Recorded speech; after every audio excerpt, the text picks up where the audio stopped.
We address vacant and abandoned properties. We oversee the administration of rental housing laws and the inclusionary zoning affordable program.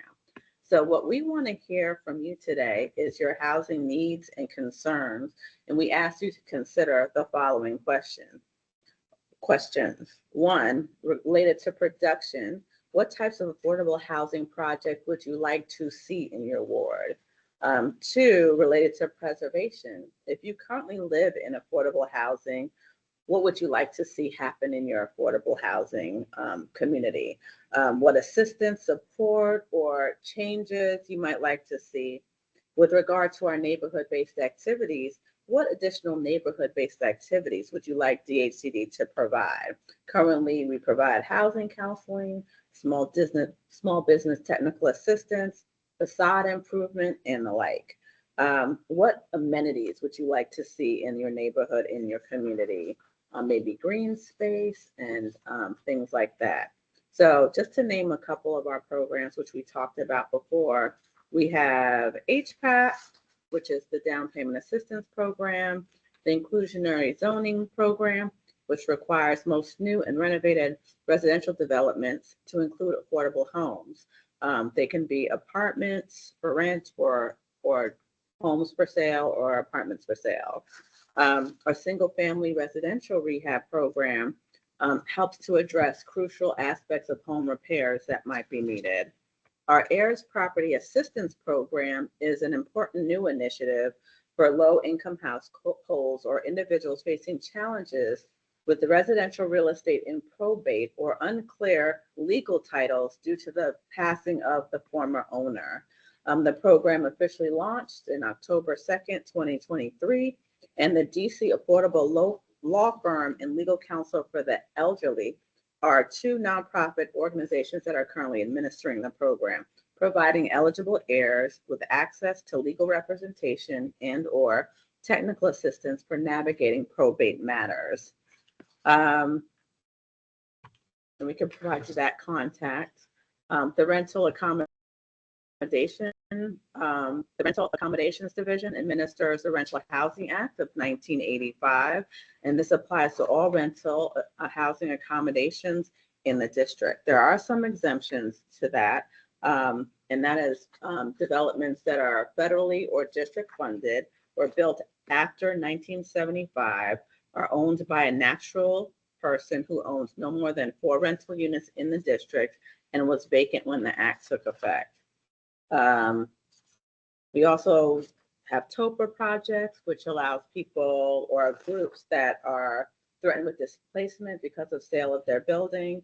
And we will provide technical assistance and financial assistance around TOPA purchases. So thank you for your time and opportunity and allow me to share this vital information with you. But we do look forward to hearing from you about some ideas around affordable housing and our mission and how we can implement that better in Ward 4. If you would like to know more information about DHCD, we encourage you to visit dhcd.dc.gov. We are located at 1909 Martin Luther King Jr. Avenue Southeast, and our phone number is 202-442-7200. You can check on available housing opportunities at dchousingsearch.org. So just sort of a matter of housekeeping.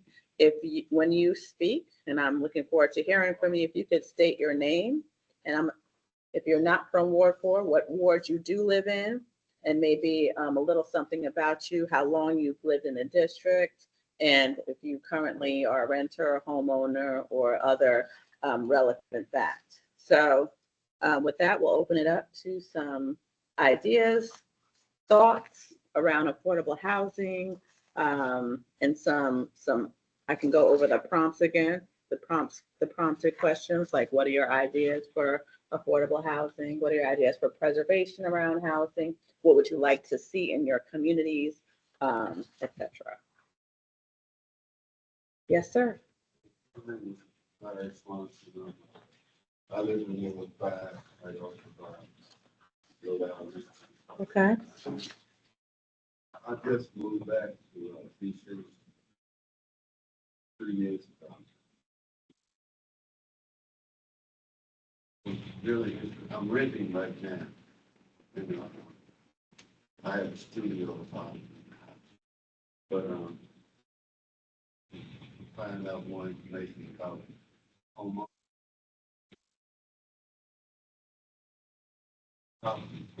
Mhm. But after my wife got here, so we got separated. And I moved to see. Finally did.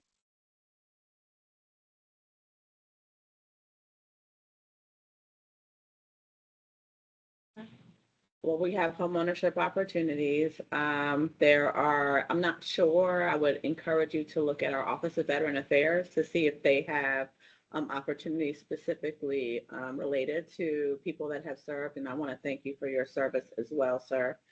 Um, what DHCD does, we build affordable housing. We also provide assistance in purchasing affordable housing through our down payment assistance program. And we also have dchousingsearch.org where you can look for homes that are for sale, but that we funded. But there's also a number of Does that come under the program of inclusionary housing? inclusionary zoning is also another way. So those inclusionary zoning units would be in new developments that are for sale or for rent.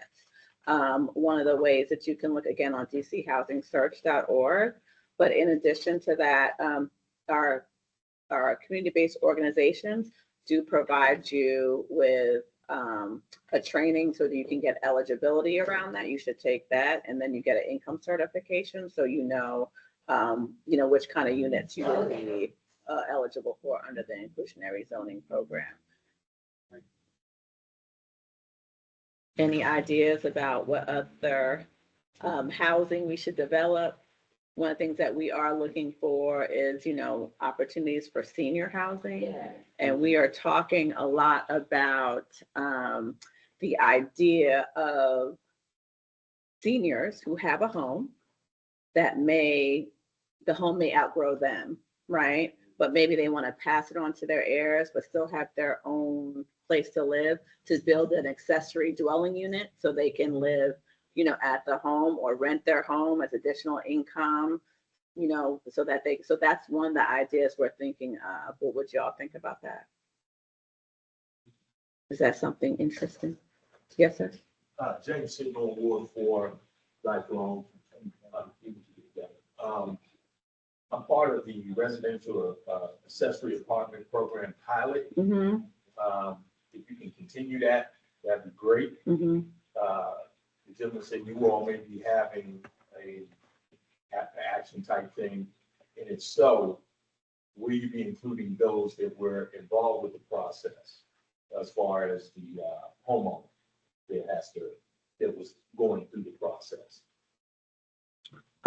In terms of discussing how it went, what we could change and how to make it better, absolutely. But, would love to hear if you have ideas around that now too, but we definitely will be looking at that. I mean, I think some of the ideas I just talked to you about, the accessory dwelling unit for seniors, kind of came out of that program. And I think it makes sense so that seniors aren't displaced. They can maybe have their family move in or even rent their homes while they're living in an accessory dwelling unit, so it's a good opportunity, I think, to kind of parlay what we've done and use our lessons learned from that, and also creates affordable housing for seniors that want to remain in the district.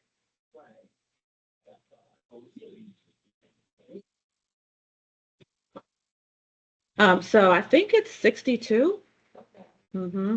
I'm almost there, but I think it's 62 for seniors. So yeah, that seems like a stone's throw away now. Used to think that was old. Now I'm like, it's not that old. Yes, ma'am.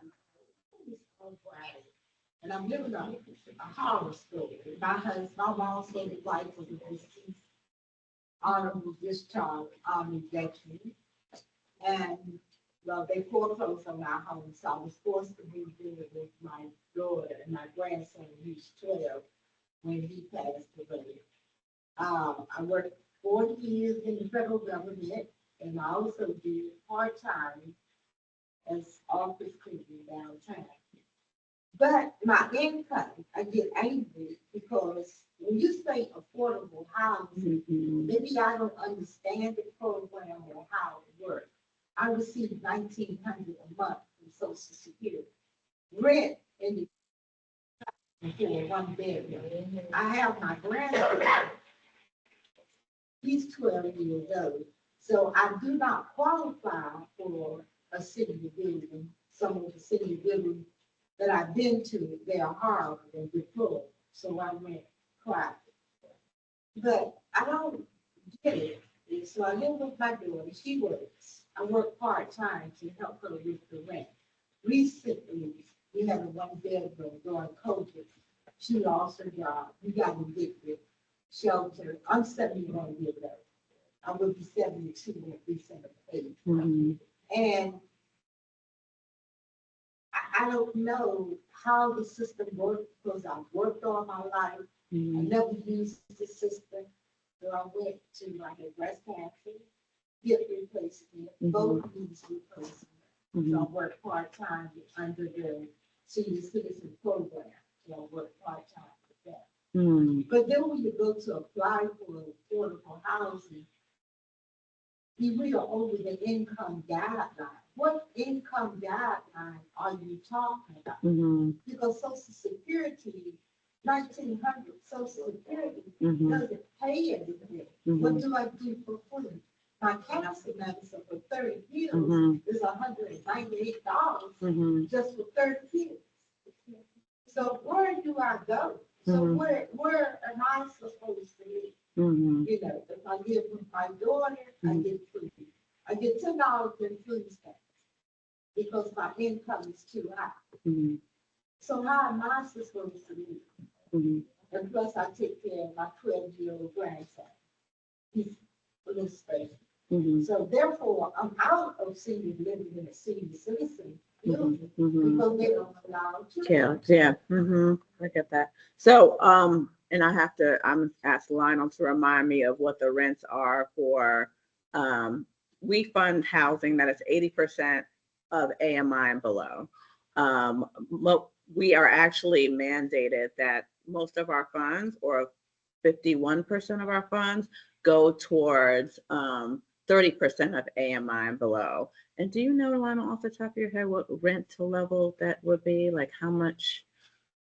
Not off the top of my head, I know for the program, Mhm. the minimum income for an individual is 28,000. Mhm.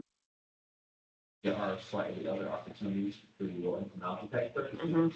that I'm sure I can connect. So we can kind of give you, I don't remember off the top of my head what those income ranges are.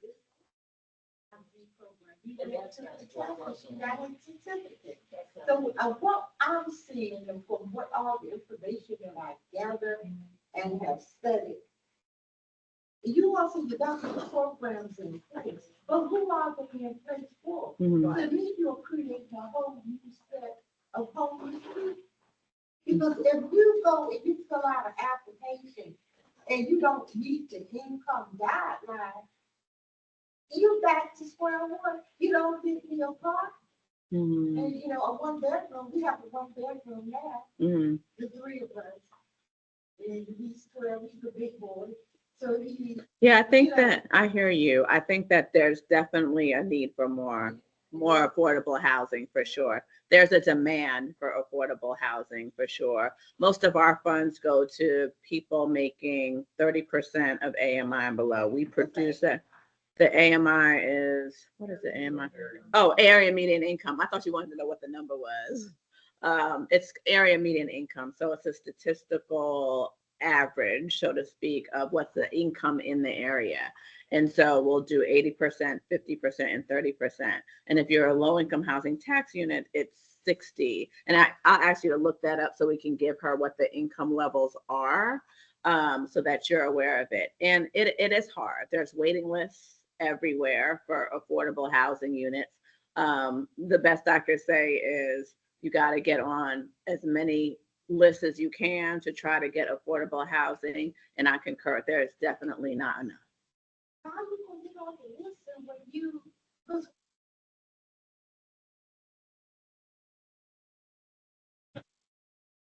so this person had, oh, you don't have a department, let me switch you to this one. I had a whole page, Mhm. 2 pages of different problems. Mhm. Either they're email or it doesn't work or they're not accepting. So what I'm hearing you say is that you need a one-stop shop where you can deal with all of your housing questions and needs.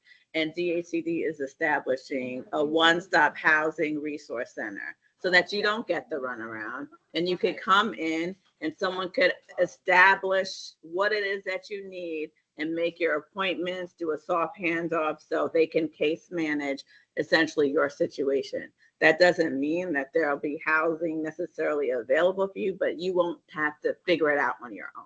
And you won't have to go to, say, it's something related to the housing authority. You won't have to leave the housing resource center to go to the housing authority. You could be able to go to one place and get your needs and your answers and your questions met for your particular situation at the housing resource center.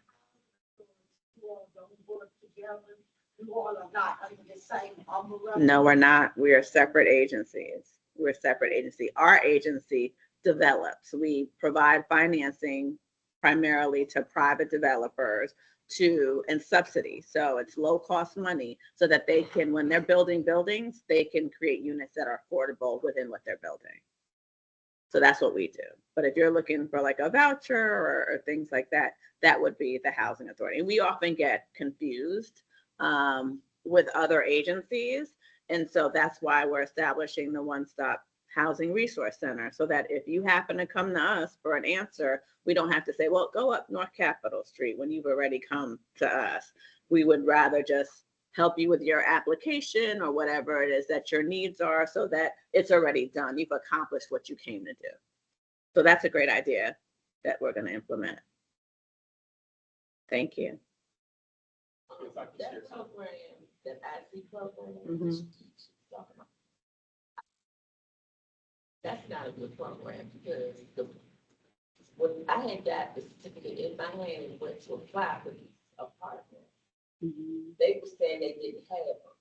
I had to actually go and let the lady know. She said they investigated into 2 of the properties and they were, in fact, they did have units. And I'm not prejudiced, man, but they were only giving them to Europeans. And so they had. So you sent an investigator in there? Yeah, they sent the investigator in because they wanted to find out because so many people coming back telling them Mhm. about these specific units. And so when the investigator went in, they found out in fact it was units, but they were particular about who they were allowing. And that's against the law, Yeah, right? That's Yeah, against the absolutely. Fair Housing Action Law. Yeah. and they were fined and some more things. Mhm.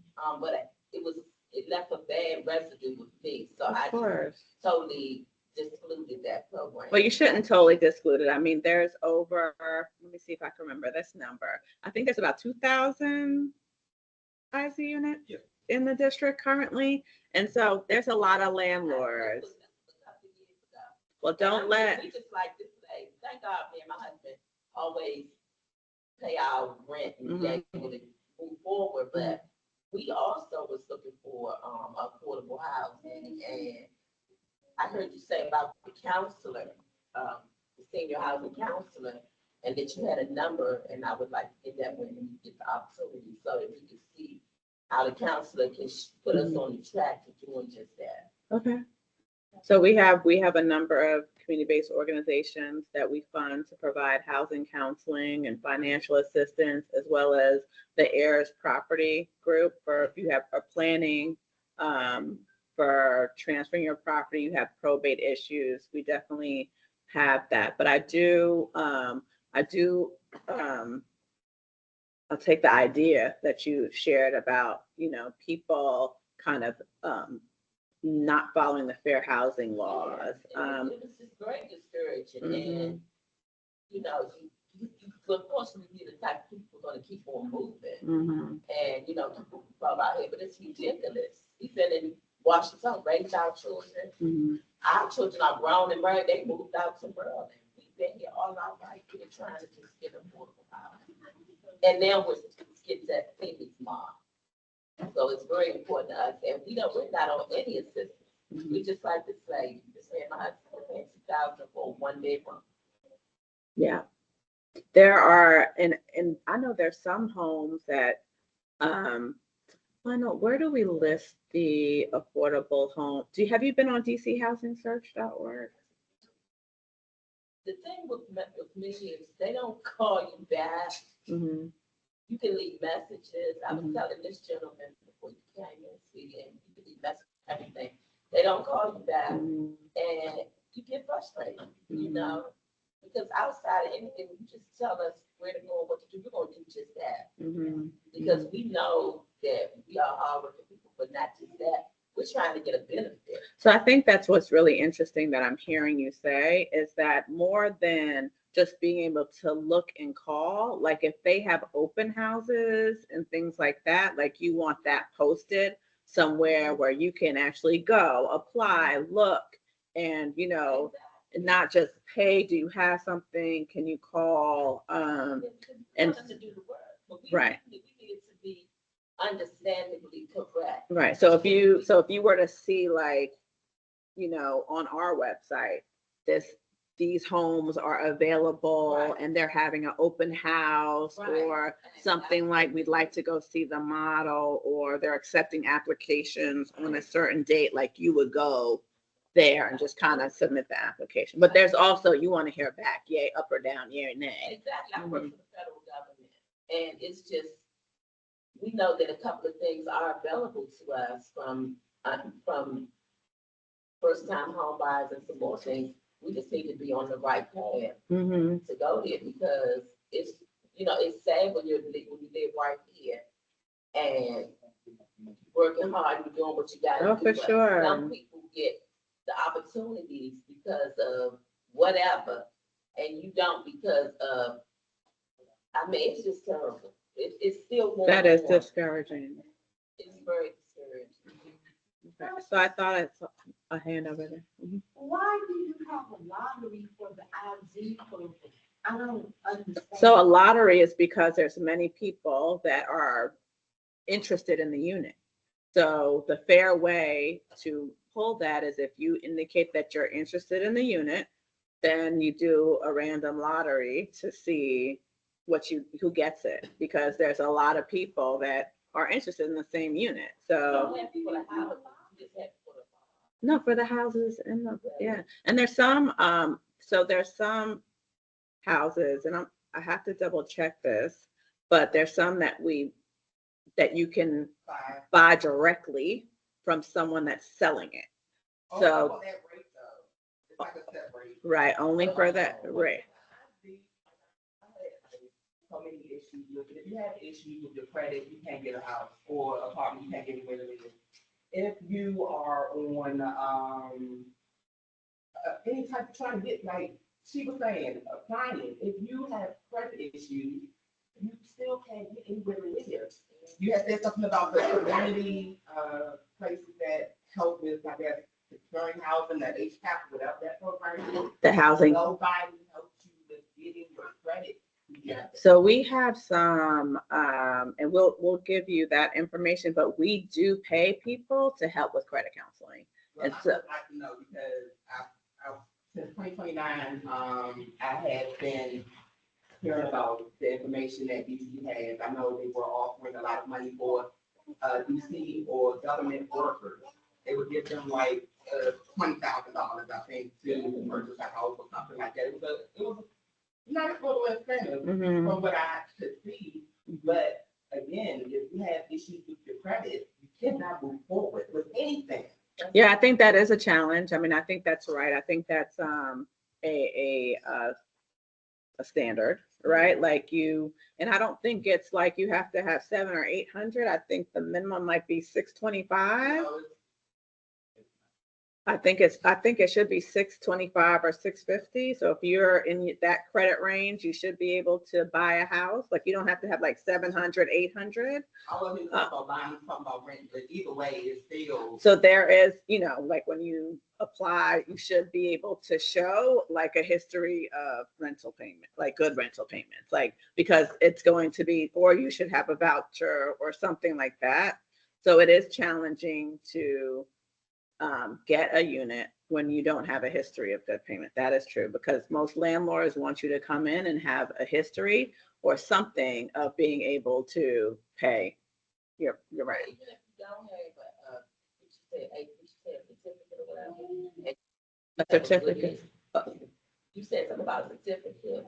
If you're not on no assistance, but you do have a good payment, Mhm. so that right there would qualify you there. I mean, that's one of the qualifications, of sure. Yeah, if you are paying, you have decent credit. Yeah, for sure. That's a generally a requirement. Any other ideas? So let's go back to the questions. Are there any, so I don't know who's living in affordable housing or just in the neighborhood. Are there any kind of businesses that you want to see in Ward 4? Are there is anything missing in terms of your ability to get services or in the community? Anything that, you want to see? What's the waiting list like right now? Like, Or which one? I mean, they're different waiting lists over, but I know you're saying that. For low income. I mean, there's just different waiting lists. Like there's not one waiting list. So I think though, like if I were to guess on the IZ, how many people, 22,000? 20,000. So there's 20,000 people that are registered and eligible for IZ units right now. How do you go about the lottery? So with the lottery, you have to do the eligibility requirement, and then they will let you know when there's something available. They send out usually an email, like a mass email, and saying these units are coming up, and then you have to respond that you want to be entered into that lottery for that particular unit. This contract, this counselor, the number that you will give me, they can give me the point me in the right direction. Oh, absolutely. Mm-hmm. Absolutely. We're happy to give you that. All right. Any other ideas around housing or you look like you want to say something? But yeah. Basically, I just want to know what opportunities there's for housing.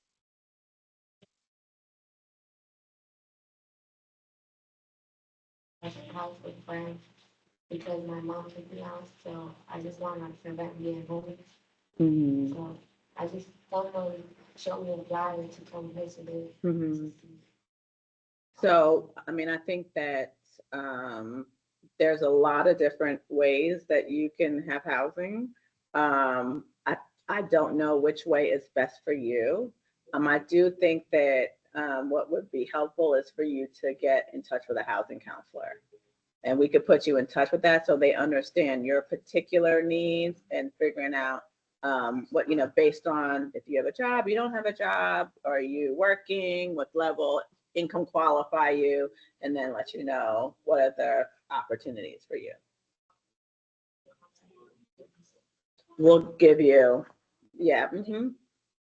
Yeah. One more. I just want to share with everyone in the room and online, in DC Department of Human Services, has services for youth and teens who are displaced or homeless. And similarly, they have services for adults and families that are displaced or homeless. But I'll make sure to follow up with you. Thank you, Lionel. Yes. Hi, Director. I'm actually a Ward 4 resident as well. I'm Ward 4.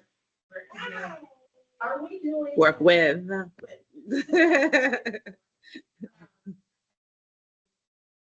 doing, DHCD doing any kinds of creative kinds of programs? For example, I remember one project years ago where it was multi-generational housing. So the senior housing, and then they had, I guess, within the building, opportunities for young people and to coexist it, and help out or be part of that community. And another project, I don't think DHCD funded it, but for example, it was like a kind of a communal living. I think it's a model that Washington, Seattle has used. Are we doing any kinds of, I guess, alternative types of projects? Oh, absolutely. We're looking at all kinds of projects, and like even for our property acquisition disposition division, where we own some properties, we are trying to turn them into 3 and 4 family units so that someone that's making 60% of AMI can live in a duplex and then rent out the other 2 in order to supplement their housing costs.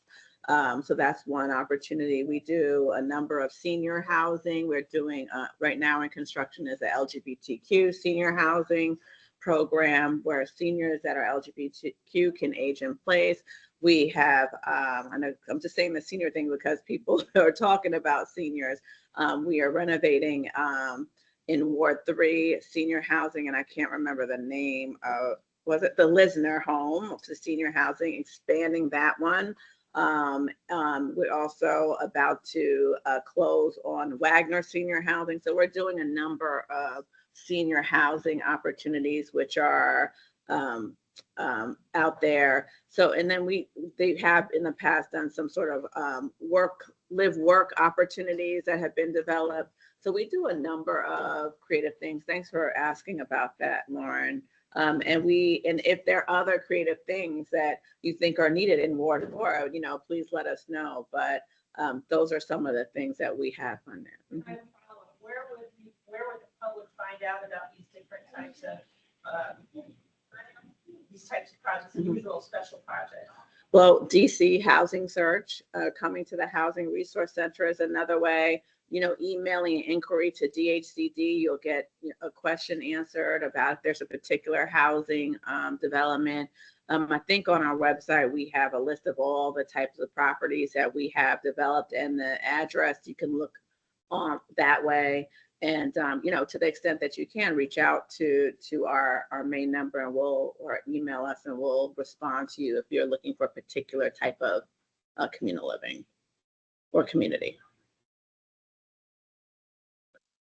Different housing developments, is there space carved out specifically for returning citizens and veterans? So yeah, we just recently funded some returning citizen opportunities that are under construction right now. We often look at different projects. So what we do is we basically solicit projects through our request for proposals. And often we've done all kinds of different types of requests, whether it be for permanent supportive housing, for reentry. I know coming up there's a plan to put some funding out for reentry housing and asking for proposals for that. So we look at all of that and we definitely give higher points to get the funding when there are special populations that are being addressed in the development. So really what we are doing is we're saying we have the subsidy funding available and we'd like to see a variety of different projects. So typically groups that develop more affordability or towards the lower end of affordability or 30% of AMI below usually get more points. Or if they're doing a special population, whether it be reentry, permanent housing for the homeless, for teachers, for cops, things like that, they will get more points and be awarded because it's often done through competitive funding or financing that we award the subsidy. So all that to say, yes. Okay. All right, well, we're here to answer individual questions if you have any. Or that's these are our projects in Ward 4. There what? Oh, okay, but just look at, these are some of the projects that we've developed in Ward 4 over the last 10 years or so. And those are the addresses. So for people that are looking for projects or you like these addresses, I would, kind of go there and see if there's a leasing office or a property management company. If you are looking for particular housing in this area, I would look at those addresses and go and see who their leasing officer and property managers are and see if what their plan is. All these here look like some of them are home ownership, but they're not single family homes. They're more like condos, co-ops, and then some of them are rentals. But some of them are home ownership and some of them are rentals. Yeah. I don't have it like this on the website, but we can get that to you if you want to give Lionel your information. We could forward that to you. Okay. Okay. Where do I look at the questions? Director online, we have T. Mari Norman. He's a Ward 5 resident. That's actually me. I work in, I'm a Ward 4 at the Modern. And I believe that we have like a housing unit, this thing is possible. Questions about, because I'm at my. And, how does like the public safety and health?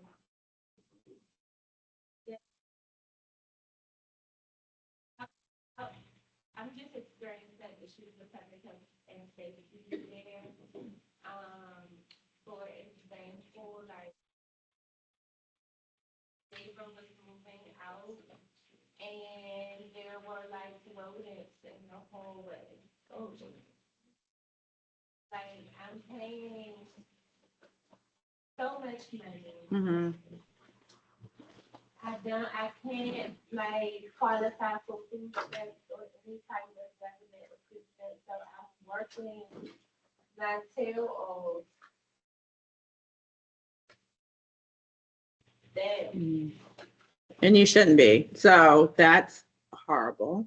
What we can do is get the address of the Modern. We will have our inspectors come out to see if we have jurisdiction over that, but also give a contact the Department of Building so they can perform an inspection, as well as follow up with your property management company to see what's going on. Absolutely. Mm-hmm. Would this be the proper agency to escalate issues such as like one of the leasing managers there unlawfully entered my property? I did make her manager, and there's like footage to.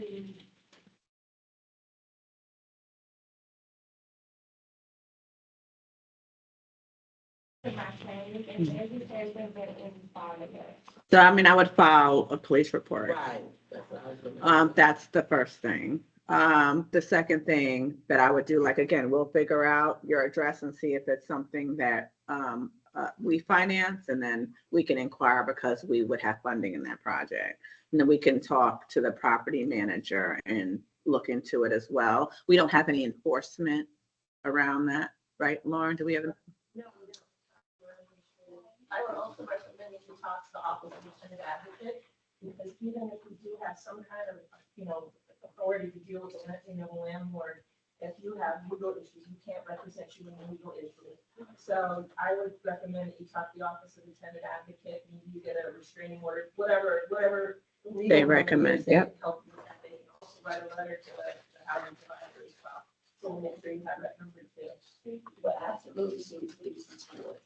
They're gonna ask you to do that, and that's when you'll pay.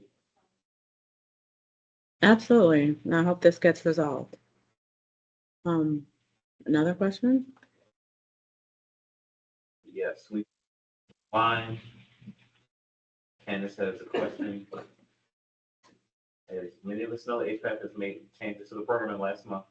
What is the current underwriting timeline and process for home buyers under contract whose lenders have submitted full packages? This should be within 90 days, but you should follow it with your HPAP administrator because they're doing the timeline, not DHCD. So if your HPAP administrator is HFA or Greater Washington Urban League, you can follow up with them about your timing. Hey, Queen Darby, she asked a question. Is it true if you are a student, you are not eligible for the inclusionary zoning program? Is that true? Yes. He's answering. If you are a student enrolled in the current program, you are not eligible for the inclusionary zoning program. And that's true for tax credit programs too. We have Phyllis Curtin. She asked for the addresses that were referenced. Ms. Curtin, you should see them on the screen. If not, this is for anyone on the chat. Just drop your email in the chat, and for those in the room, we will make sure we follow up and send you addresses nearby on Ward 4. We have, please forgive me the mispronunciation of your name, Hennick Zagaye. Hennick said, I have an NOE for HVAC, but the House of Housing Counselor has not been notifying me whether I was selected or not on the lottery. If you put your contact information in the chat, we will make sure we will follow up with you.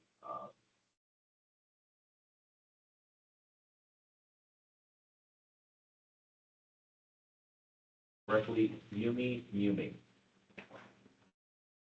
We will going to allow you to unmute or drop your question in the chat.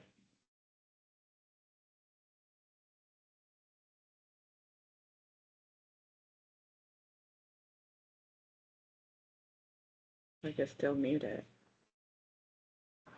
Send another request.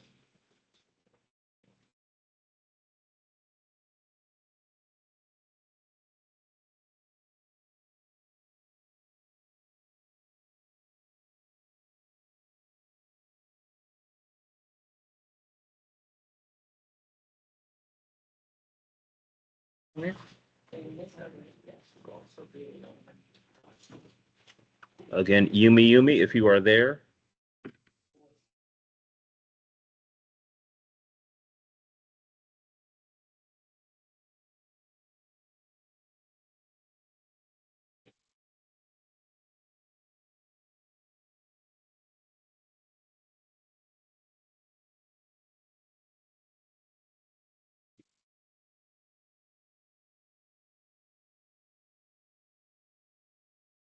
I'm not unmuted. That's right. We see that.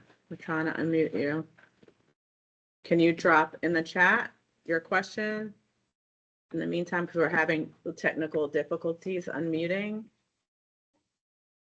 If you could type your questions in the chat. It's not working. How do you, not even listen.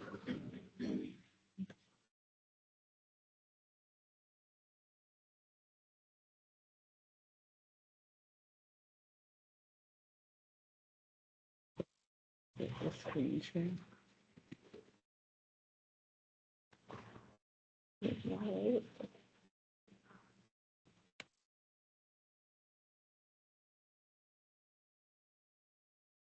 That's it there. I can't even look on there.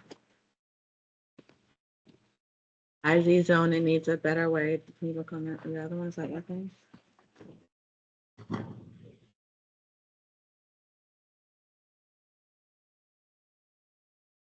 You dropped your question in the chat. Yumi says, inclusionary zoning needs a better way to be distributed. The lottery is very disappointing.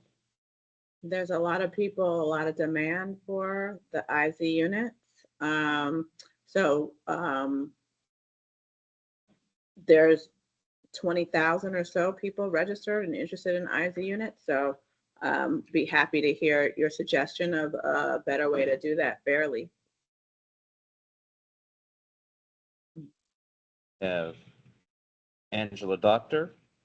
She says, my mother has been living in her home for 30 years. She is now over 70 years old. She refinanced her home. Does she still have to pay property taxes on her home? Yes, I believe so. But there are senior tax exemptions out there that you can apply for. I don't know how much she will get, but she can apply with also tax and revenue regarding senior tax exemptions if she has not done so. Again, Hennick says, I have an NOE for HPAP, but the housing counselor has not informed you whether you've been selected in a lottery. Again, Hennick, we said if you drop your contact information in the chat, we will make sure we follow up with you. Phyllis Curitan has a question. I'm a landlord in Ward 5 and a resident of Ward 4. For most of my life, I have tried to get my units listed with the DC housing search and get notifications for fairs, but they tell me That has to be interviewed first? Yeah, and someone will follow up. Okay. This has not happened since February 2024. Okay. Ms. Curtin, we have your contact information. We will make sure we follow up with you. All right. Well, thank you guys for coming. I really appreciate your time. And like I said, for the people in the room, if you have other questions or you want to talk to people individually, please do so. Again, dhcd.dc.gov, 442-7200 in 1909 Martin Luther King Avenue. Thanks for coming.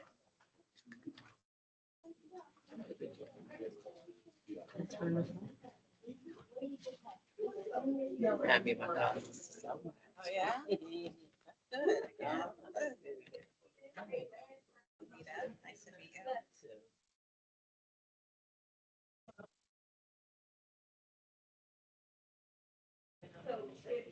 So we have, okay, so for the Ayers properties. Yeah, so we have lots of counselors. They're mostly listed on our website, but the number that I gave you was for the Ayers property.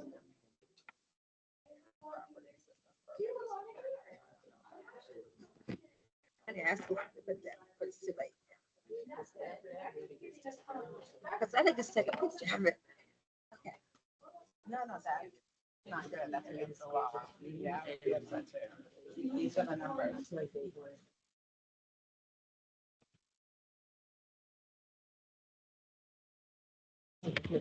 Oh, my brother used to live over there. He used to live in Clifton Terrace. Yeah.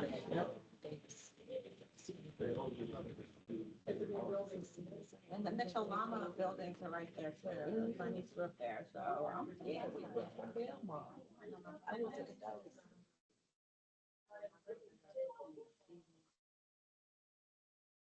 Love it.